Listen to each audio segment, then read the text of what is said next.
ঢাকা ৬ আসনে নির্বাচনের ফলাফল প্রণয়ন ও ঘোষণায় বেশ কিছু অনিয়ম ধরা পড়েছে। এই উক্ত আসনটিতে বিএনপির পক্ষে ধানের শীষে ইশরাক হোসেন এবং বাংলাদেশ জামাত ইসলামের পক্ষে দাঁড়িপাল্লায় মোহাম্মদ আব্দুল মান্নান প্রতিদ্বন্দ্বিতা করছিলেন। নির্বাচনের দিন রাত ১১টা ১ মিনিটে বাংলাভিশন একটি সংবাদ প্রচারিত করে, যেখানে ইশরাককে বেসরকারিভাবে নির্বাচিত ঘোষণা করা হয়। বাংলাভিশন মূলত ইশরাক হোসেনের মালিকানাধীন একটি টিভি প্রতিষ্ঠান। তখনও চূড়ান্ত বেসরকারি ফলাফল প্রকাশ করা হয়নি। ২০টি কেন্দ্রের ফলাফল তখনও প্রকাশ করা বাকি ছিল। তার পূর্বেই ইশরাক হোসেন তার মালিকানাধীন বাংলাভিশনের মাধ্যমে নিজেকে বিজয়ী ঘোষণা করেন।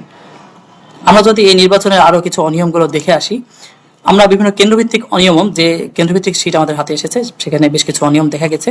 ৩৬ নম্বর নারিন্দা সরকারি উচ্চ বিদ্যালয় নামের কেন্দ্রে আমরা যদি দেখি, এখানে ইশরাক হোসেনের ক্ষেত্রে ১৪১৫ সাথে আরো কিছু লেখা হয়েছে বা আব্দুল মান্নানের সাথে আরো কিছু যুক্ত করা হয়েছে, এটা নিশ্চিত নয়। এবং ডান দিকেও কিন্তু ওই সংখ্যাগুলোর কোনো প্রতিফলন ঘটেনি। এই কাটাকাটির কি কারণ এটি নিশ্চিত হওয়া যায়নি। এবং নিচে যদি নির্বাচনী প্রার্থীদের এজেন্টদের নামের ক্ষেত্রে আমরা যদি দেখি, শিবা, রামদাস, বিকাশ দাস, তিনজন এখানে এজেন্টের নাম রয়েছে, তাদের বিস্তারিত কোনো পরিচয় এখানে নেই এবং স্বাক্ষরের ব্যাপারে নিশ্চিত হওয়া যাচ্ছে না। এখানে দাঁড়িপাল্লার কোনো এজেন্ট তারা নয় বলে দাঁড়িপাল্লার প্রতিদ্বন্দ্বী প্রার্থী তিনি নিশ্চিত করেছেন। অর্থাৎ দাঁড়িপাল্লার কোনো এজেন্ট ছাড়াই এই রেজাল্টটি প্রকাশ করা হয়েছে, প্রচার করা হয়েছে এবং যেখানে কাটাকাটি দেখতে পাচ্ছি আমরা কি দেখেছি কিছু ক্ষেত্রে ফলাফলের যোগফলে টেম্পারিং করা হয়েছে।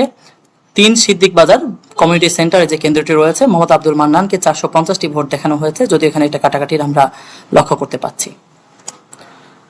আমরা কিছু ক্ষেত্রে দেখেছি, যেমন ৬ নাজিরবাজার উচ্চ বিদ্যালয়, এখানে পোলিং এজেন্টের স্বাক্ষর জাল হয়েছে বলে আমাদের কাছে মনে হয়েছে। আমরা যদি ৩ এবং ৪ নাম্বার স্বাক্ষর আমরা দেখি, তাহলে দেখতে পাবো যে একই রকম স্বাক্ষর। ৫ এবং ৬ নাম্বার যদি স্বাক্ষর আমরা দেখি, মনে হচ্ছে যে কাছাকাছি ধরনের একই ব্যক্তি এই স্বাক্ষরগুলো করেছেন এবং এখানে দাঁড়িপাল্লার কোনো এজেন্টের স্বাক্ষর এখানে নেওয়া হয়নি। আমরা কিছু ক্ষেত্রে দেখেছি পোলিং এজেন্টের নাম নেই কিন্তু স্বাক্ষর রয়েছে। আমরা 84 গ্র্যান্ডেরিয়া মহিলা সমিতির যে বিদ্যালয় রয়েছে, যে কেন্দ্রটি রয়েছে, সেখানে আমরা দেখতে পাচ্ছি 2টি স্বাক্ষর রয়েছে, কিন্তু তার সাথে কিন্তু তার নাম এবং তার বিস্তারিত নেই, যে কে স্বাক্ষরটি করেছেন বা কার স্বাক্ষরে এই রেজাল্টটি প্রকাশিত হয়েছে। একইভাবে শুধুমাত্র তাই না, কিছু ক্ষেত্রে আমরা দেখেছি কিছু কেন্দ্রে কোনো পোলিং এজেন্টেরই স্বাক্ষর ছাড়াই এটি প্রকাশ করা হয়েছে।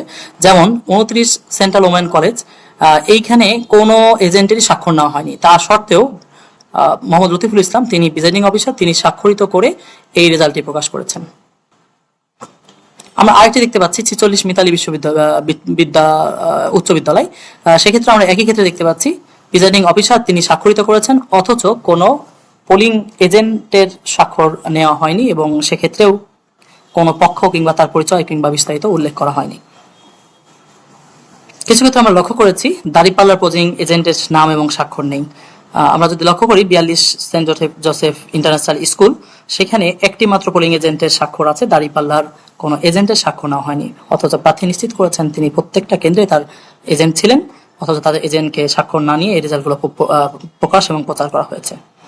তড়িঘড়ি করে প্রকাশ করার জন্য কিছু ক্ষেত্রে আরো কিছু ভুল তৈরি হয়েছে। যেমন মোট বৈধ ভোটের যে সংখ্যাটি সেটা লেখা হয়নি, 00 সংখ্যা লেখা হয়েছে।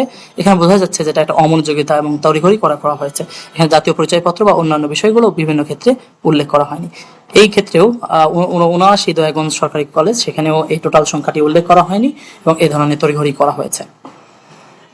আমরা আরো কিছু ক্ষেত্রে দেখতে পাচ্ছি 48 Silver Dale Preparatory Girls School, সেখানে আমরা দেখতে পাচ্ছি যে একজন পোলিং এজেন্টের স্বাক্ষর নেওয়া হয়েছে। আরেকজনের ক্ষেত্রে 027 নামের জাতীয় পরিচয়পত্র এটি হওয়ার কথা নয়, এ ধরনের কিছু একটি দেওয়া হয়েছে। দাঁড়িপাল্লার কোনো পোলিং এজেন্টের নাম বা স্বাক্ষর ছাড়াই রেজাল্টটি প্রকাশ এবং প্রচার করা হয়েছে। আমরা আগেরগুলোতে দেখেছি প্রত্যেকটা ক্ষেত্রে ভোট কেন্দ্রের নাম বা অন্যান্য বিষয়গুলো মূলত প্রিন্টেড এবং এটি মূলত রিটার্নিং অফিসার থেকে জানানো হয়েছে, টাইপ করা শীট সর্বত্র সরবরাহ করা হয়েছে। কিন্তু আমরা 97 গ্র্যান্ডেরে দেখেছি এটা টাইপ করা নয়, বরঞ্চ হাতে লেখা একটি শীটের মাধ্যমে রেজাল্ট প্রকাশ করা হয়েছে, যেটি একটি অন্যগুলোর সাথে অসামঞ্জস্য বলে আমাদের কাছে লক্ষণীয় হয়েছে। কিছু ক্ষেত্রে পেন্সিলের মাধ্যমে লেখা হয়েছে এবং কোনো স্বাক্ষরও নেই। আপনারা যদি দেখেন 55 কবি নজরুল সরকারি কলেজের, এখানে কোনো পোলিং এজেন্টের স্বাক্ষর নেই, সেক্ষেত্রে কিছু নাম আছে। অসুবিধা হচ্ছে যে এইখানে আপনারা যদি লক্ষ্য করে দেখেন ভালো বোঝা যাচ্ছে কিনা, এটা পেন্সিলের মাধ্যমে লেখা হয়েছে, যেটা যে কোনো সময় মোচনীয়। আমরা যদি সেই ভিডিওটা দেখি এখানে বোঝা যাবে যেটা মোটামুটি পেন্সিলের মাধ্যমে লেখা হয়েছে এবং পেন্সিলের মাধ্যমে লেখা হওয়ার কারণে এই বিষয়টি যে কোনো সময় মুছে আবার পরিবর্তন করা সম্ভব।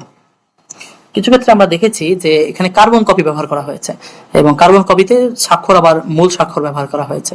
তো সেই বিষয়টি আমরা নিশ্চিত নয় যে কেন এটি ব্যবহার করা হয়েছে। 81 মনিজার রহমান গার্লস স্কুলে এটি ব্যবহার করা হয়েছে। কোনো কোনো ক্ষেত্রে দেখা গেছে যেখানে পোলিং এজেন্টের জাতীয় পরিচয়পত্র বা প্রতিদ্বন্দ্বী প্রার্থী কারা সেই বিষয়টি উল্লেখ না করেই মূলত এই রেজাল্টগুলো প্রকাশ করা হয়েছে। এমনও দেখা গেছে যে প্রিজাইডিং অফিসার যিনি ওই কেন্দ্রের প্রধান, যেমন জামিয়া আরাবিয়া মাদ্রাসা যেটা, তা ওনার স্বাক্ষর ছাড়া এটা প্রকাশ করা হয়েছে, যেখানে অবশ্য জাতীয় পরিচয়পত্র এবং প্রতিবন্ধী প্রার্থীদের এজেন্টেরও বিস্তারিত নেই, তবে প্রিজাইডিং অফিসারের স্বাক্ষর ছাড়াই কিন্তু এই রেজাল্টটি প্রকাশ করা হয়েছে।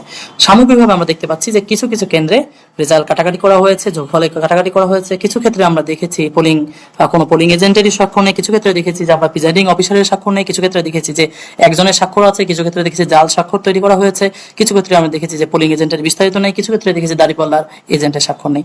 সামগ্রিকভাবে এই কেন্দ্রভিত্তিক যে ফলাফল যে শীটগুলো, সেখানে আমরা দেখেছি যে ব্যাপকভাবে এগুলো জালিয়াতির বা কোনো ধরনের অনিয়ম করার চেষ্টা করা হয়েছে। এই অনিয়মগুলোর ক্ষেত্রে নির্বাচনের দিনই ফলাফল স্থগিতের জন্য আবেদন করেছেন আব্দুল মান্নান, কিন্তু সেটি কোনো প্রতিকার উনি পাননি। এবং একই সাথে আরো কিছু গুরুত্বপূর্ণ অভিযোগ তিনি নিয়েছেন যে ইশরাক হোসেনের মালিকানাধীন ভবনে মূলত নির্বাচন অফিস ছিল এবং সে ব্যাপারে তিনি আপত্তি জানিয়েছিলেন। অনেকগুলো কেন্দ্রে বাতিল ভোট উল্লেখ করা হয়নি, যা বেশ অস্বাভাবিক বলে তিনি দাবি করেছেন। প্রিজাইডিং অফিসার নিয়োগে তিনি অনিয়ম এবং পক্ষপাতমূলক আচরণের কথা বলেছেন এবং এই সংক্রান্ত তিনি আবেদন জমা দিয়েছেন। মহিলা কেন্দ্রের ফলাফলের ক্ষেত্রে দীর্ঘসূত্রিতার মাধ্যমে অনিয়ম করা হয়েছে বলে তিনি দাবি করেছেন। বিশেষ করে মহিলা কেন্দ্রে একটা বড় ভোট জামাত ইসলাম বা দাঁড়িপাল্লার আছে বলে তিনি দাবি করেছেন এবং দীর্ঘসূত্রিতার মাধ্যমে এই ফলাফলগুলো পরিবর্তন করা হয়েছে।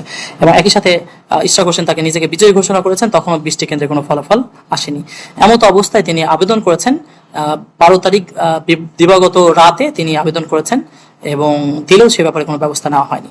তিনি 12 তারিখে আবেদন করেছিলেন জাল ভোটে সহায়তাকারী যে কর্মকর্তা, তার বিরুদ্ধে তিনি ব্যবস্থা নেওয়া হয় এবং সেটা রিসিভ করা হয়েছে, কিন্তু কোনো ব্যবস্থা নেওয়া হয়নি। তিনি নির্বাচনের দিনই ফলাফল স্থগিতের আবেদন করেছিলেন রাত 00:58, অর্থাৎ নির্বাচনের দিন রাত গড়িয়ে 12:58 তিনি আবেদনটি করেছিলেন এবং গ্রহীত হয়েছে। তিনি এখানে জানিয়েছেন যে প্রাপ্ত ফলাফলের সাথে প্রিজাইডিং অফিসারের বিবরণী অসঙ্গতি রয়েছে, কিছু ব্যালট বা ভোটের চূড়ান্ত ফলাফলে প্রতিফলিত হয়নি, পূর্ব এবং পরবর্তী সময়ের তথ্যে পার্থক্য রয়েছে, অনেকগুলো কেন্দ্রে বাতিল ভোট নেই এবং প্রিজাইডিং অফিসারের ব্যাপারে তিনি বলেছেন যেখানে অনিয়ম এবং পক্ষপাতিত্ব রয়েছে। এবং একই সাথে তার আগের আবেদনগুলোর কথা উনি বলেছিলেন, রেজাল্ট প্রদানে যে দীর্ঘসূত্রিতা হয়েছে যা জনের মধ্যে সন্দেহ সঞ্চার করেছেন। এই সকল বিষয়ে উনি বলেছেন যে এটি স্থগিত করে পুনর্গণনা এবং টেম্পারিং সংক্রান্ত তদন্ত করার জন্য আবেদন করেছিলেন।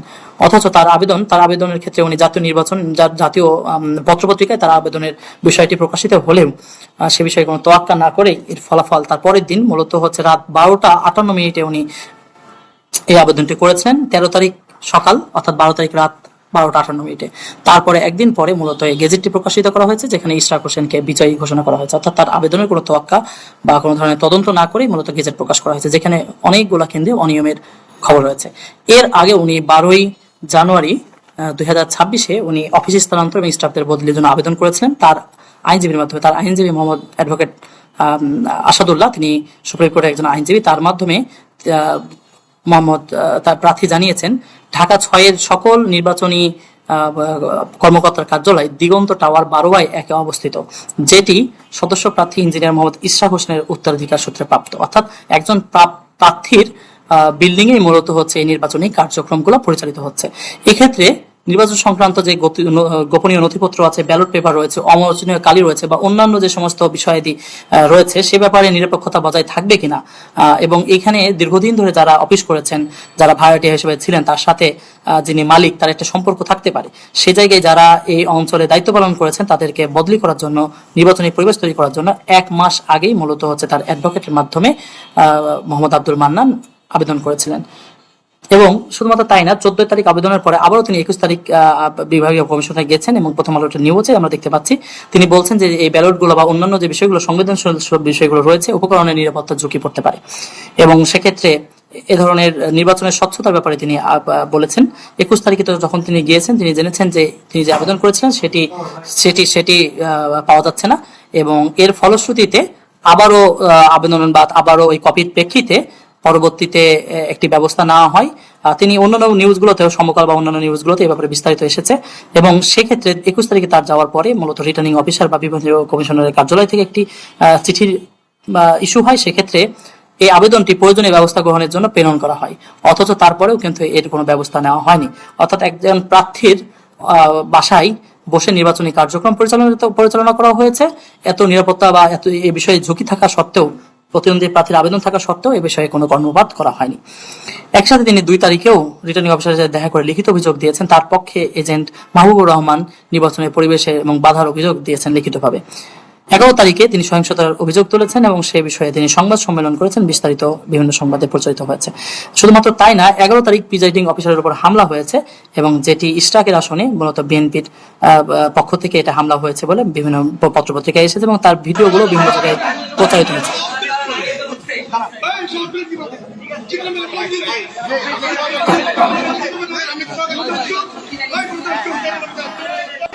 সরকারি ভোট কেন্দ্রে ঢুকে প্রিজাইডিং অফিসারের উপর হামলা হয়েছে সে সংক্রান্ত নিউজও বিভিন্ন পত্রপত্রিকায় উপস্থিত এসেছে, অথচ তারপরেও কোনো ব্যবস্থা নেওয়া হয়নি। 11 তারিখ প্রিজাইডিং অফিসারের উপর হামলার বিষয়ে সংশ্লিষ্ট জায়গায় আর্মি ব্রিফ করেছিল এবং তারা এই ঘটনাটি ট্যাকেল দেওয়ার চেষ্টা করেছেন। 12 তারিখ সকালে তিনি পোলিং এজেন্টদের খালি বাক্স না দেখিয়ে এই ভোট শুরু করার অভিযোগ করেছেন। যেটি নিয়ম হচ্ছে যে প্রথমে পোলিং এজেন্টদের খালি বাক্স দেখানো, তারপরে হলো ভোট কাস্টিং করা, সে বিষয়ে তিনি অভিযোগ করেছেন গণমাধ্যমে। এবং একই সাথে তিনি যে ভোট কেন্দ্রের স্বচ্ছতা তা নিয়েও কিন্তু 12 তারিখ 10:15 তিনি অভিযোগ করেছেন, যেটিও চ্যানেল 24 সহ বিভিন্ন পত্রপত্রিকায় এসেছে। সামগ্রিকভাবে যে অনিয়মের বিষয়গুলো আমরা দেখেছি, যে প্রার্থীর বাসায় বা প্রার্থীর ভবনে মূলত হচ্ছে নির্বাচনী অফিস পরিচালনা করা, সেই প্রার্থী নিজেকে নির্বাচিত ঘোষণা করা, 20টি কেন্দ্রের ফলাফল না আসা সত্ত্বেও টেলিভিশন বা সংবাদপত্রে এটি চলে আসা, বিভিন্ন কেন্দ্রের যে ফলাফল রয়েছে তাতে ফলাফল টেম্পারিং, স্বাক্ষর না থাকা, প্রিজাইডিং অফিসারের স্বাক্ষর না থাকা, কোনো কেন্দ্রের স্বাক্ষর না থাকা, এতে পেন্সিল কিংবা অনেক ক্ষেত্রে বিপরীত বা কার্বন কপি ব্যবহার করা, এই ধরনের বিভিন্ন টেম্পারিং এর অভিযোগ এসেছে। এই সমস্ত অভিযোগ আমলে না নিয়েই যে রেজাল্ট প্রকাশ করা হয়েছে, সংশ্লিষ্ট প্রার্থী মনে করছেন যেটা তার প্রতি অন্যায় হয়েছে এবং অবিলম্বে তিনি শপথ স্থগিত করে ভোট পুনর্গণনা করা এবং অনিয়মের তদন্ত সাপেক্ষে দোষীদের দৃষ্টান্তমূলক শাস্তির বিধান করার অনুরোধ করেছেন।